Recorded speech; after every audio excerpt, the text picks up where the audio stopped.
Genesis chapter 41. Then it came to pass, at the end of 2 full years, that Pharaoh had a dream. And behold, he stood by the river.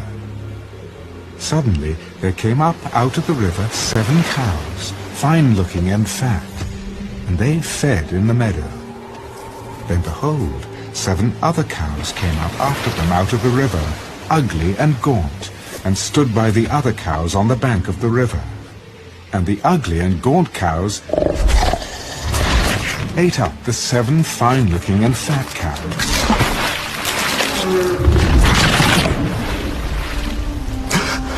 So Pharaoh awoke. He slept and dreamed a second time. And suddenly 7 heads of grain came up on one stalk, plump and good. Then behold, 7 thin heads, blighted by the east wind, sprang up after them. And the 7 thin heads devoured the 7 plump and full heads. So Pharaoh awoke, and indeed it was a dream. Now it came to pass in the morning that his spirit was troubled, and he sent and called for all the magicians of Egypt and all its wise men. And Pharaoh told them his dreams, but there was no one who could interpret them for Pharaoh. Then the chief butler spoke to Pharaoh.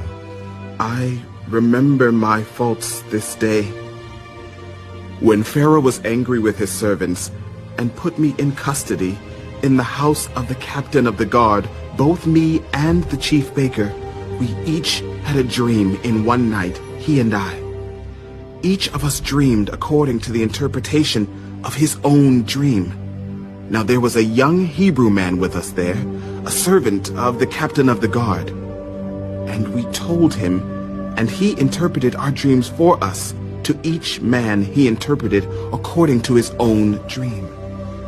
And it came to pass, just as he interpreted for us, so it happened. He restored me to my office, and he hanged him. Then Pharaoh sent and called Joseph, and they brought him quickly out of the dungeon.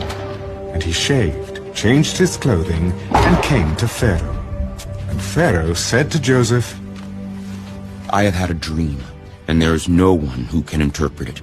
But I have heard it said of you that you can understand a dream, to interpret it. So Joseph answered Pharaoh, saying, It is not in me. God will give Pharaoh an answer of peace. Behold, in my dream I stood on the bank of the river. Suddenly 7 cows came up out of the river, fine-looking and fat, and they fed in the meadow.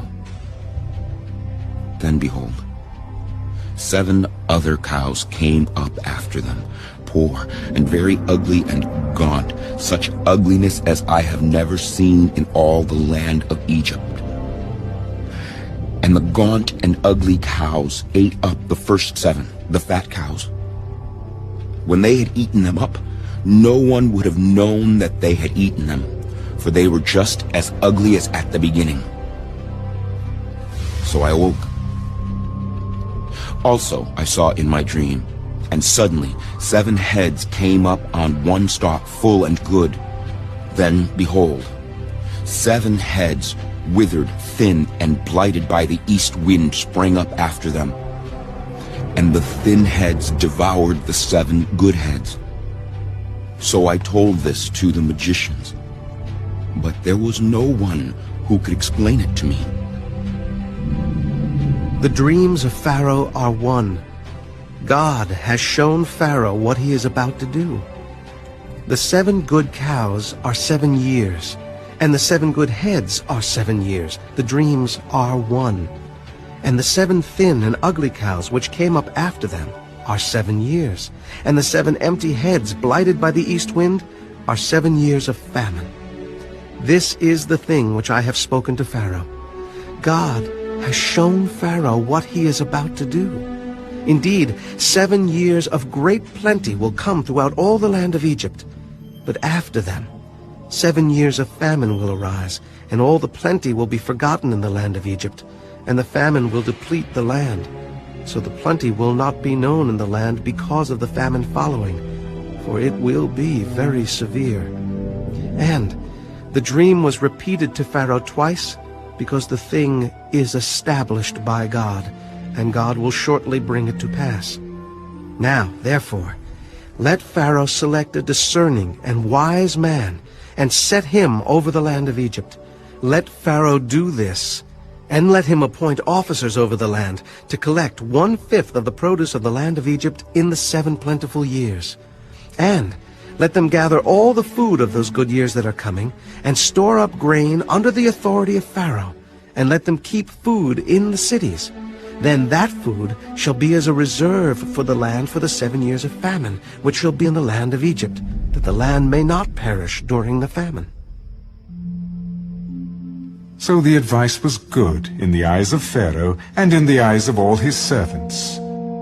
And Pharaoh said to his servants, Can we find such a one as this, a man in whom is the Spirit of God? Then Pharaoh said to Joseph, Inasmuch as God has shown you all this, there is no one as discerning and wise as you. You shall be over my house, and all my people shall be ruled according to your word. Only in regard to the throne will I be greater than you. See, I have set you over all the land of Egypt. Then Pharaoh took his signet ring off his hand and put it on Joseph's hand. And he clothed him in garments of fine linen, and put a gold chain around his neck. And he had him ride in the 2nd chariot which he had. And they cried out before him, Bow the knee! So he set him over all the land of Egypt. Pharaoh also said to Joseph, I am Pharaoh, and without your consent no man may lift his hand or foot in all the land of Egypt. And Pharaoh called Joseph's name Zaphnath-Paaneah, and he gave him as a wife Asenath, the daughter of Potiphera, priest of On. So Joseph went out over all the land of Egypt.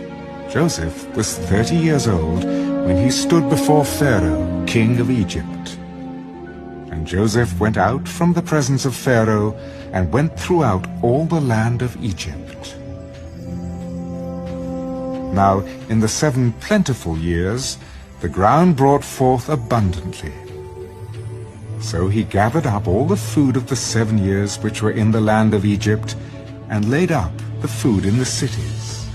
He laid up in every city the food of the fields which surrounded them. Joseph gathered very much grain, as the sand of the sea, until he stopped counting, for it was immeasurable. And to Joseph were born 2 sons.